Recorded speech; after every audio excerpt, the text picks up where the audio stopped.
और Jabalpur high court ने मध्य प्रदेश के पेंशनरों के पक्ष में एक बड़ा फैसला सुनाया।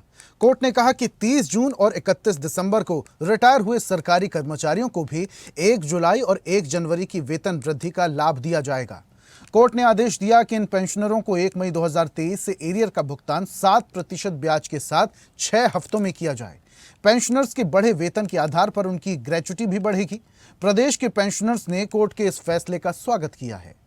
मध्य प्रदेश में लाखों पेंशनर हैं और सरकार उन्हें नियमित पेंशन भी दे रही है। हालांकि उनके कुछ मांगे समय समय पर रहती है जो कि वे मध्य प्रदेश शासन के सामने रखते हैं।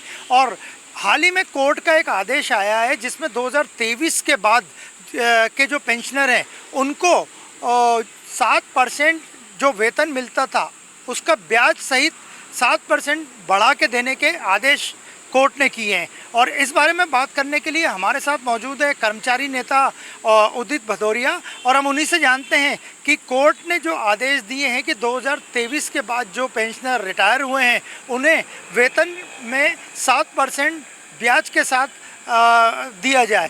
सर, इस आदेश के क्या मायने? इस आदेश का मायने ये है कि 2023 के बाद जो रिटायर हुए हैं तो 2023 के बाद अभी तक जो सेवानिवृत्त हुए हैं हमारे ख्याल से 40-50 हज़ार लोग होंगे सभी विभागों के। तो इसमें 7% उन्हें महंगाई भत्ता जो बढ़ता है हर साल उसका दिया जाए। महंगाई भत्ता 2%, 3% बढ़ता है। तो खैर ये तो विषय नहीं है, लेकिन कोर्ट ने अच्छा किया, कोर्ट का हम स्वागत करते हैं। सबसे बड़ी बात यह है कि कर्मचारियों के लिए मध्य प्रदेश के सबसे बड़ी पेंशनर्स की दिक्कत है कि धारा 49 जो छत्तीसगढ़ सरकार से सहमति ली जाती है इसको बंद किया जाए, इसको विलोपित किया जाए। ये अलग स्टेट है। वो 2001 से आज तक वही चल रहा है कि अगर जब भी महंगाई भत्ता बढ़ेगा तो छत्तीसगढ़ से धारा 49 के अंतर्गत सहमति लेना पड़ती है। ये एकदम गलत है। सरकार इसको संज्ञान में लेते हुए इसे बंद करे। आपने जो प्रश्न किया 7% दिया है तो वही 2023 से दिया है, जुलाई से 24 और 25 अभी पूरा हुआ नहीं जुलाई। तो 1.5 साल का है महंगाई भत्ता, तो 50-60 हज़ार लोगों का होगा, तो इसमें कोई ज़्यादा वो नहीं है। ये पूरा जो 7% बढ़ाने के आदेश हुए हैं 2023 से, उसमें लगभग 70 से 71 हज़ार पेंशनर शामिल हो रहे हैं। हाँ। तो इनको कितना फ़ायदा होगा? भाई इनको फ़ायदा ये होगा 5%, 2 और 3 5 और 4 9% का फ़ायदा होगा इन्हें।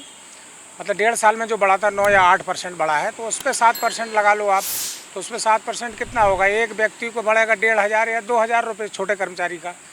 जो बड़े कर्मचारी उनका 2,500 3,000 का फ़ायदा हो जाएगा। ये फ़ायदा है और ये वैधानिक है। कोर्ट का इसमें स्वागत करना चाहिए, लेकिन धारा 49 पेंशनर्स को लेकर जो है इसका विलोपित करना चाहिए सरकार को। और बाकी भी जो पेंशनर्स की मांगे हैं उनको लेके आप समय समय पर चर्चा करते रहते हैं सरकार से, तो क्या मेन मांगे?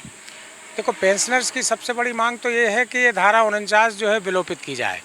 दूसरा, पेंशनर्स को भी केंद्र के समान जैसे यहाँ देते हैं महंगाई भत्ता आम कर्मचारियों को, शासकीय सेवकों को, तत्काल इनको भी वैसे ही महंगाई भत्ता देना चाहिए। इनको एरियर भी देना चाहिए, जबकि पेंशनर्स को ये लोग एरियर नहीं देती है। सरकार देती है तो तत्काल से दे रही है, लेकिन इनको पुराना भी देगी जो वर्तमान कर्मचारी है। तो कर्मचारी और पेंशनर्स में भेदभाव नहीं करना चाहिए, दोनों बराबर है। चूँकि मैं जो हूँ वो शासकीय सेवक, निगम मंडल और पेंशनर्स तीनों का संयुक्त मोर्चे का प्रदेश अध्यक्ष हूँ, तो मेरी जवाबदारी है। मैंने शासन से मांग भी की थी और शासन ने हमारे मांग पत्र में बहुत सारी मांगें मानी। आदरणीय राजेंद्र शुक्ल जी, डिप्टी सीएम से चर्चा हुई, उन्होंने तत्काल किया। पदोन्नति का रास्ता 9 साल से बंद तक खोल दिया था।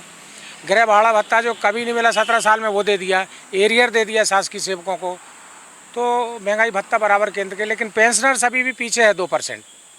उनको 55% नहीं हुआ, 53% हुआ। आपको लगता है कि जो वर्तमान में डॉक्टर मोहन की सरकार चल रही है, खासकर पेंशनर्स प्रदेश में जिनकी संख्या लाखों में, वो उस सरकार के कार्य प्रणाली से खुश है?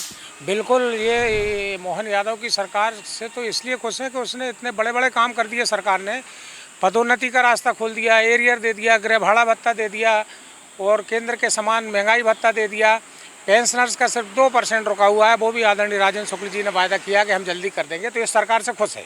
आपको लगता है कि मध्य प्रदेश के जितने भी शासकीय कर्मचारी हैं, लगभग 7 लाख, और लगभग इतने ही पेंशनर हैं, वो डॉक्टर मोहन यादव सरकार की मुट्ठी में बंद है? बिल्कुल, आपने ठीक कहा। अभी जो चर्चाएं हमारी प्रदेश में हो रही हैं वो यही हो रही हैं कि पहला मुख्यमंत्री है जिसने केंद्र के समान दिया, एरियर के साथ दिया और गृह भाड़ा भत्ता दे दिया है। बहुत बड़ी बात है। और पदोन्नति 2016 से रुकी हुई खोल दी, तो ये बहुत बड़ी बात होती है।